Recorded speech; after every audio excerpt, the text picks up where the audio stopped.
Welcome to Wrestling is Terrible. My name is Jeremy, and I am joined with Tristan Glover to deconstruct the world of wrestling. Look, I'm a casual fan. I've been watching for just a couple of months, but I'm by no means an expert outside of the little bit of knowledge that I have just from absorbing this stuff pop culturally over the decades that I've been alive. Tristan, on the other hand, he is a fan, and he is my shepherd into this world that I find to be extremely entertaining. So we've got a match that we're going to talk about on this particular video Tristan has chosen. And Tristan, just real briefly set up what this match is and maybe even the little bit of conflict leading up to it so that I understand what the kind of premise of this was. So we're really just watching this match because SummerSlam is coming up. So I figured, let's go back to SummerSlam. And honestly, we've already watched a match from this show before. This is the exact same SummerSlam where Eddie Guerrero took on Rey Mysterio for the custody of Dominic. But this one, I mean, honestly, the lead up to this, it's nothing crazy. It's Shawn Michaels and Hulk Hogan. Shawn Michaels, they're two pillars of their generations. Hulk Hogan in the 80s, Shawn Michaels in the 90s. Hulk Hogan stuck around a little bit for the 90s, but not a whole lot. He went for WCW. It's just sort of a clash of two generations, two powerhouses of their generations, and Shawn Michaels, one of the best heels in the business when he wants to be. So he just turned up the heel on a Hulk Hogan who the crowd was really happy to see back, wanted to see be on top of the world again. This was Washington, D.C., where this SummerSlam 2005 took place. And what a great venue and a great time for Hogan to kind of take center stage as what I believe to be just as synonymous with America as far as iconography as like the bald eagle or something, right? Hulk Hogan is as American as the Statue of Liberty riding horseback with like fireworks shooting out of her ass. Like, I feel like Hulk Hogan and his theme song are just like, they permeated the zeitgeist in a way that very few other wrestlers have. I don't know what your thoughts are on this. We're slightly different generations, but I feel like Hulk Hogan is the de facto wrestler. When you say wrestler, I would say most people's minds go to Hulk Hogan. I think these days it more may be like a Rock, John Cena, Stone Cold, but definitely, possibly, maybe around 2005, it would have been Hulk Hogan. And, his whole theme song, I'm a Real American or whatever, and then when he comes out during his entrance, like, something falls down, like a banner falls down, and it's just a huge American flag. Like, yeah, Hulk Hogan.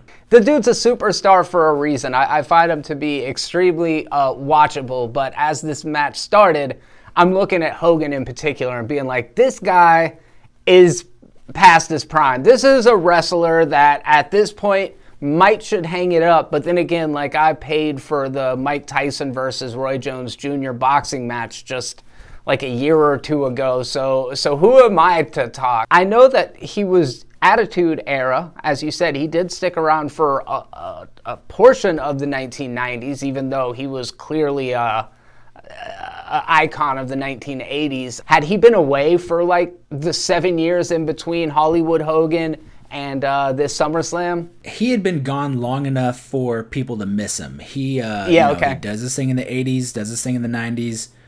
And then he sort of sits around for, post WCW going under, being bought by WWE. Him and all those top guys, other than like DDP and Booker T and some of those other people, all the NWO guys, they had it in their contract that they were going to get paid no matter what. So your Scott Hall, your Kevin Nash, your Hulk Hogan, they just went and sat at home. Steiner. Oh, no, Steiner. Well, when did Steiner pop up in WWE? 2004? I guess it would have been around the same time period.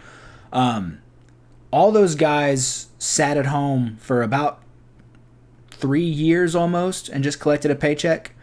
Came back, I want to say, about 2003, 2004. Did a little bit of a run.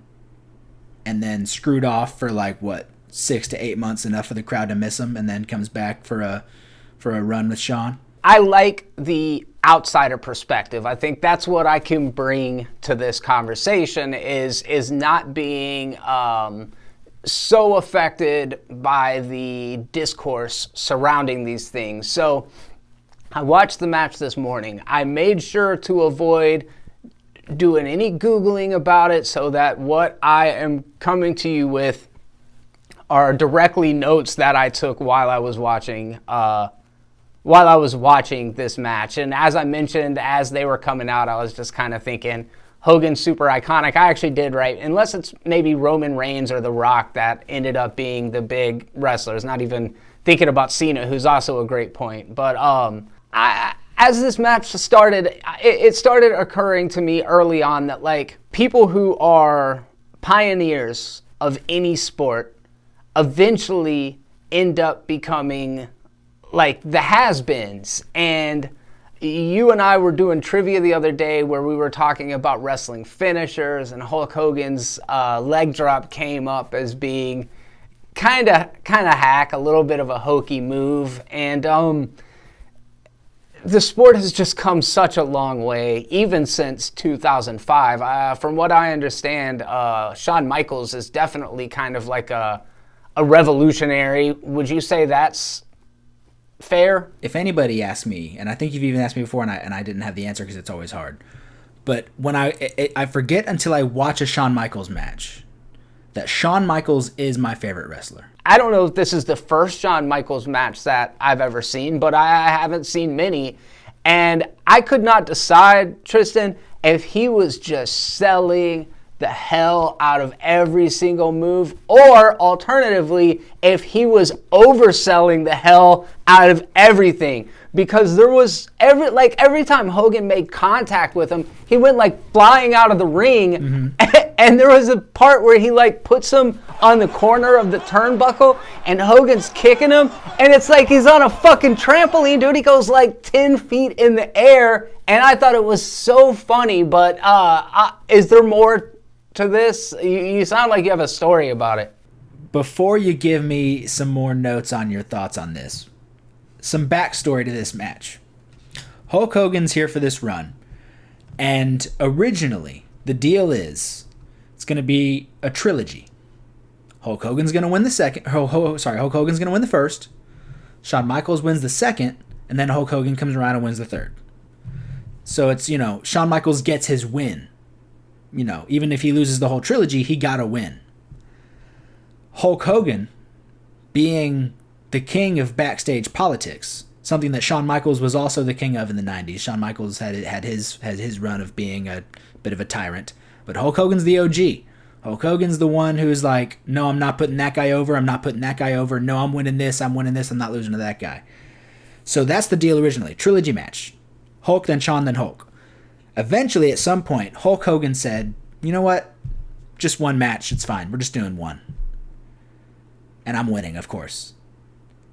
And Shawn Michaels, who has his own ego to him, really took offense to that.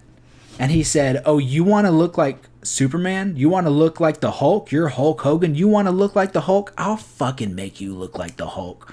He just went full petty. He's like, you want to look strong? Oh, I'll make you look like the strongest fucking person in the world. So the idea was to oversell it to also kind of make Hulk look bad? Just to take it was just to fully take the piss out. Like, this is your triumphant SummerSlam match. And I'm going to make it a fucking joke. That's wild, because that was like, as I was watching it, like, there's some good chops in it. There's like 2 times in a row where Shawn Michaels like open hand slaps Hulk in the face. There wasn't a whole lot of like moments, I didn't feel like, or spots in this match that were blowing my mind, other than those wild fucking sells of Shawn Michaels, until they knock out a ref, and then they knock out a second ref, and I think it was JR. I don't know who the commentators are, who's like, 2 referees are out. Are there even any referees left available? Something like that. And Shawn Michaels goes outside the ring and he fucking grabs a chair. And look, I don't know. I don't know the weight of these things or the way that they're built, but that's like one of those old-fashioned chairs. That wasn't like one of these black, kind of flimsy-looking aluminum ones that you see in wrestling now. It looked like a church or like some sort of conference event where they've got foldable chairs. And Michaels comes in and he hits him, and usually the idea is to hit him with the flat of it so that you get the sound of the impact. He fucking comes in and scalps Hogan with it, dude. Just fucking hits him with the side of it. And I was like, oh shit. And that was after, of course, there was a lot of color in this match, as the fans say. And I guarantee Hogan just bladed himself all the way across the forehead, because there was no punch that gave me that sort of impression, like, oh shit. It just looked like he just sliced his head and was just bleeding all over the place. His head matched his uniform. Like, his pants are all like yellow and red, and his hair's all fucking yellow and red. I'm just like, dude, he's a mess. And throughout the entire match, it was just so one-sided. He was obviously just losing and losing and losing, and Shawn Michaels is kicking his ass. So to see him like come out victorious at the end, it seemed really unearned. Well, that's the Hulk Hogan way, and honestly, that's the way of a WWE superstar babyface. But that's the Hulk Hogan way. You know, he's going to get beat down for a little bit. That's sort of the like when people think, I don't know, my brother has this thought about wrestling, and it's why he can't like watch a match even if it has a good story to it. Is he's like, well, you know, whoever's winning at first is going to be the person who like ends up losing in the end or whatever. But I think it all goes back to the Hulk Hogan. It's called hulking up. It's, you know, when he's getting beat down, you just see when like his fists start pumping and he starts shaking his head. He's like, and then he looks at the villain usually, and he looks at him. He says no. Yeah. And the villain starts, while he's hulking up, the villain starts looking around like, what the fuck is happening? And he does that in this match too. And then, you know, he hits that big boot, and Shawn does like 3 flips because he's overselling it, and then he hits the big leg drop, and that's Hulk gets beat down, and then he has to overcome, and he overcomes it by hulking up. Where is this match's place in the pantheon in the history of WWE wrestling? It's not a famous match. It is an infamous match, and it's all because of Shawn Michaels overselling. After Shawn Michaels pulls all these fucking heel tactics, he's smashing them with chairs illegally. He fucking does the low blow and just smashes them in the balls in the match. And then after it's over, he like comes back into the ring. Hulk's all just covered in blood, and he like puts out his hand like, I just wanted to see, or I just wanted to know, and now I know. Like, you really are the best, Hulk, and you deserve that victory. But it's like, bro, what you took to even take that L, you just look like a fucking fool coming back in and doing the handshake, and Hulk's like, give it up for him. Oh, this guy's the best. It wasn't like a competitive competition between two athletes where it's like, oh, you got the best of me this time. It was like, no, you did everything to kick his ass and you didn't.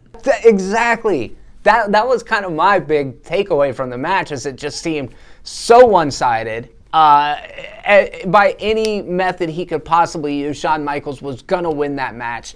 In any real scenario, Shawn Michaels did win that match. I mean, he beat Hulk to a pulp, but I guess like you said, he hulked up, he got his special meter full, and he did the fucking goofy-ass leg drop, and that ended the match. And I was just like, okay. I don't know. It was fun to watch. I definitely didn't have much expectation of either of these guys, but when Shawn Michaels kipped up after like 10 minutes of the match, I was like, oh, well, he's got endurance. I'll give him that. Mm-hmm. Oh, Shawn Michaels is just one of the best of all time. He, you know, doesn't matter what kind of match it is. He's had some of the best ladder matches, some of the best regular matches, tag matches. He used to be a big tag guy. Some of the best like hour-long Iron Man matches. Just, he has 2 of my favorite wrestling matches. So, well, this was fun. I enjoyed watching the match. I would actually love to know some of your favorite matches featuring either Shawn Michaels or Hulk Hogan. Let us know down in the comments section. If you enjoyed this video, do us a favor. This is a fledgling new YouTube channel, and we could use all of the engagement we could get. So in addition to leaving that comment, make sure you click that like button. Subscribe if you want to stay up to date with even more content. We'll have stuff come in every week, at least 1 video. If you have topics or suggestions you'd like to hear us discuss, let us know. And make sure to check out Martial Arts Film Freak on YouTube. I'll post a link down in the description. I'm Jeremy, and until next time, and on behalf of both me and Tristan, be terrible.